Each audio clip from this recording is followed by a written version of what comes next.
Well, good morning, everybody, here and abroad. But I had that question. Do you want to work for a company or do you want to start your own business? Now, many of us have had that question many times in our career. Oftentimes, people become very effective in their career, and they said, I can do better, and they want to start their own business, work for themselves, create something that doesn't exist, that it's just something that you build up. That's an exciting goal, and it's something that not everybody can have, but those that do live a rich life building a company. Well, the question is frustrating, but it's a long time question. It started with me when I was in the Navy, when I was 17 years old. And I started thinking about it a little bit, but not too much, because my biggest goal at that time was to see the world. Join the Navy, see the world. That's what my big objective was. And then I did some learning, did some traveling, and at age 21, I completed my Navy career and went back home. And the only thing I can think of at that time was to marry my childhood sweetheart, Anna, and build a family. That was that goal at that time. So I realized that I didn't have the skills, I didn't have the education to raise a family. I was lacking a lot. A little training in the Navy, but not enough. But luckily, I ran across a good veteran counselor, and he sat me down and he mapped out my future. He says, okay, here's what you have to do, Nathan. You have to get a trade so you can have a job earning enough money to raise your family. So I says, that's fine. He sent me to a trade school for 1 year, full-time, paid by the GI Bill of Rights, and I learned how to be a machinist. It was a skill that I liked doing. I had the talent for it. And at the end of a year, I was good enough to get a job as a machinist first, and then expand up to a tool and die maker and continue my career. So that was the first goal. Get a full-time job with the vocational training. But I saw that maybe it was time to start my second goal, but before that, we wanted to start raising the family, but we decided we can have our kids. We wanted 4 kids, and we can have them, but not in New York City. We have to do that in California. So I got my big old Buick and trailer behind it and all our goods, and we made our big migration across the country, came to California, never been here, to start a new job and a new career in California. While I was doing that in California, working as a machinist, then I says, now it's time for the second goal. The second goal is to become educated. I had skills and talent, but I wasn't educated. So I wanted to become a mechanical engineer. My goal was a BSME, and that was a very hard one for me because I even had to finish high school. So under the GI Bill, I finished high school, took all my courses, my math and physics and science and all the engineering courses, and continued until I became an aircraft tool and manufacturing engineer. So this New York City kid finally became reach the goal of the engineer that I wanted to be. Got my bachelor's degree in engineering, and then I continued and got my master's degree in management. So now I says, I am ready for anything, ready to take on the world. But while I was thinking about that, then I thought about my third goal, and that was to raise a business. I said I didn't want to work for somebody all my life. I didn't want to be climbing the ladder, the corporate ladder.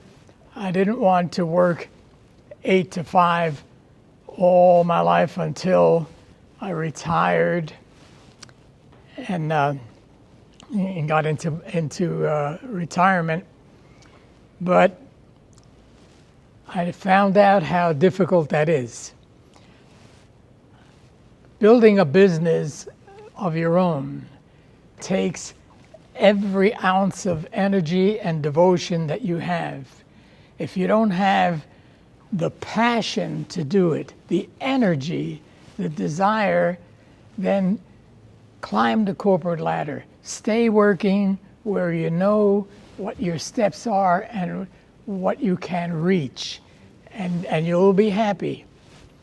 But if you have this burning passion that you want to build something on your own and have it and know that you built it, then building a career is, am I okay on time? Yes, you're fine. Okay, I still have a lot to say. Okay. Just getting them back online. Oh, that's fine. Keep going. Okay, so now to build my own business, I did it in 3 steps.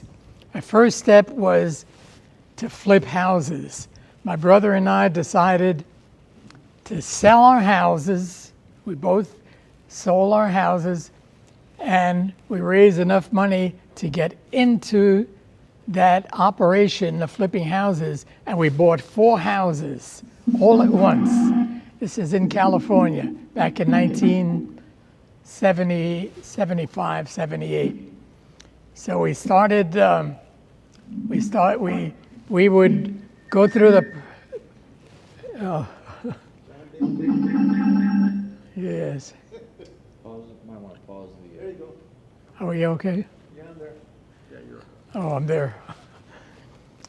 So we started, so we bought 4 houses all at once. We had 4 escrows running them through simultaneously. Back then, we could do a lot of things. We would buy it, buy the houses, fix the houses, rent the houses, sell the houses, all in 6 months. And we were able to do it then because the houses were, the capital gains were only 4 months or 6 months. It wasn't a year the way it turned later on. So we did all of that and built up enough money. We built up our capital to $80,000, and we had enough money to move to Arizona. We wanted to move there and to finish raising our kids in a small town, the town of Prescott, Arizona. So we went there, and with the money we earned, we bought a big downtown hotel. It was a historic hotel, and we bought it knowing that we had to convert it because the hotels in Prescott, which were a retirement community and a tourist industry, had no winters. Recording in progress. So the hotel would be fine during the summer months, and then for 6 or 8 months it would dry up. So Fred and I started converting, and we took 30 rooms and built it into 60 efficiency apartments. And we started filling that in with residents and with retired people. And We started little by little filling it, building it up, filling it. We filled it up finally, and the winter was approaching, and we would finally had the hotel full, and we said, now we're on our way to make it. But what happened is that by that time, two things happened. We already lost so much money that we were struggling, and another thing happened.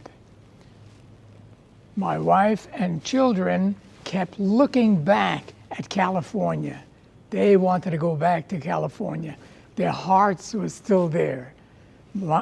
Fred and I were looking forward, and we knew what we wanted, but they were still wanting to go back. So I didn't want to. I had to stay in the business in Arizona, and I did not want to go back to California in defeat. So what I did is I compromised. I said, okay, we won't go back, but we will move down to Phoenix, Arizona, and we'll go to a big city, and you can go to high school, junior high there, and graduate, and we can finish my journey in Arizona by going to Phoenix. So we sold a hotel, we sold the two houses. And the hotel, back then, we bought it for $440,000, and after 2 years, we sold it for $660,000. And that was back when that was a lot of money for us. So we sold it, went to Phoenix. Everybody was doing fine there, and then they still wanted to go back. So I opened a machine shop, and we started a machine shop from scratch, bought machinery, rented a space, and started building and making precision products for the aircraft and space industry. So we did that for a couple of years, and I was happy because we were in my skills, and Fred was happy. We were still going towards our goal, but the kids were still not happy, and the wives were not happy. So one day while I was working in a machine shop and we were doing okay, I realized that my wife and kids moved back to California. So I says, now Fred and I are alone here. And that's something to think about. So then it kept going until one day Fred went back to California. So here I'm alone in the shop, wondering what happened. Why didn't we make it? Until I agonized and sought that or worried about it and struggled with that until one night I just gave up. I threw in the towel and I surrendered. I knew that I was not going to raise the industry that I had so much passion for. So sold the machine shop, got rid of all the equipment, moved back to California, went back to the job that I left at McDonnell Douglas. I was in the same group, in the same cubicle, and sitting at the same desk. And I was there with my face on my chin in my hands, and I was looking at the things that happened in the past, and I just couldn't believe what had happened in those years of effort. But I was satisfied. I was happy because, as I asked you the question, Will you start a business or will you work in a corporation and work your way up? So then I answered that question. I started the business and I realized that if I didn't do what I did, I was going to burst. So I did it, completed it, went back, finished my job at McDonnell Douglas. Luckily, I had enough time to build up my retirement, got my retirement, came home, and now I can say you can build a career, you can build a business, you can raise a family, you can do all these things, and still you can please God. I realized that it was that sequence of events, and I did it all, and I have no regrets. Adam Toastmaster.